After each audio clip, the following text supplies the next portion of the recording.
Yo, what up mga kabisdak? For today's video ay magre-rescue tayo sa Barinsa Bukidnon. Ito yung sasakyan namin mga kabisdak, Hilux. Ito yung ginagamit sa amin ng boss ko para makabalik to kaagad. Ito yung magamit mga kabisdak, ginset, gasol, tsaka oxygen. Yung gasol mga kabisdak, for emergency lang yan. Kung may kailangan putulin, yan yung gagamitin para madali lang. Tsaka kung mapapansin niyo mga kabisdak, madilim pa kasi, plus 3 to na madilim araw. Sinadya talaga namin na madilim pa makaalis dito mga kabisdak para makarating kami dito ng maaga. Mapapansin niyo, wala pa yung welder kasi susunduin pa namin yung mga kabisdak. So ayan mga kabisdak, aalis na kami. Ito nga pala yung kasama ko. Driver tsaka jowa ko. Yan mga kabisdak. So ayan mga kabisdak, yung welder namin, pinuntahan ko pa sa bahay nila kasi tulog pa. Ginising ko pa yan mga kabisdak. So ayan mga kabisdak, aalis na kami. Update ko lang kayo pag makarating na kami doon. Sana makarating tayo ng ligtas doon at walang problema. So ayan, makarating din tayo ng ligtas mga kabisdak. Sobrang ganda pala ng mga tanawin dito mga kabisdak. Lalo na pag nabutan nyo na may pags pa. Wala tayong makikita na mga puno dito mga kabisdak at yung bundok na yan, hindi nyo yan makikita yung mga bundok na yan. Pero sobrang ganda talaga dito mga kabisdak pag may pags. 4 na oras pala yung binyahe namin mga kabisdak bago kami makarating dito. At kung ginaw pala dito mga kabisdak, kahit ang haling tapat, maginaw pa rin. Puro kasi puno yung nasa paligid mo. Tsaka bakho pala yung re-rescue dito mga kabisdak. 2 bakho to. Pero sobrang dali lang na matatrabahoin ko dito mga kabisdak. Yan yung view dito mga kabisdak. Sobrang taas ng bangin.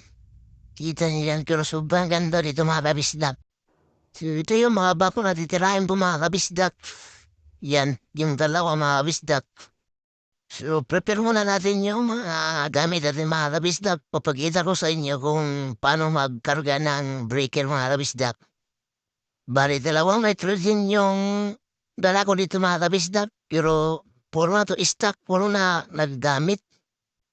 Yung nakatayo na 2, yan yung operator na maba ko dito mga kabisdak. So, ayan mga kabisdak, kakarga na natin yan ng nitrogen. Pero dapat walong guwit lang kakarga mo dito. Depende sa gauge kung anong gauge gamit mo. Kasi pag sumubra na dito mga kabisdak, di na yan pupusok. Dito ako pala yung kakargaan ko dito mga kabisdak. Yan tatanggalin muna natin tapos lipat natin sa kabila. Kasi okay na yan. Goods na yan mga kabisdak. Kaya lipat na natin sa kabila to. Sabi pala na operator nito mga kabisdak, may inalalaw kong motor. So ayan mga kabisdak, malipat na natin. Ito yung malakas na pressure dito mga kabisdak. Ito 60 watts ito mga kabisdak. Tingnan natin kung kakayanin ng nitrogen na dala natin. Di kasi ito sila pariya ng una pumakaragahan.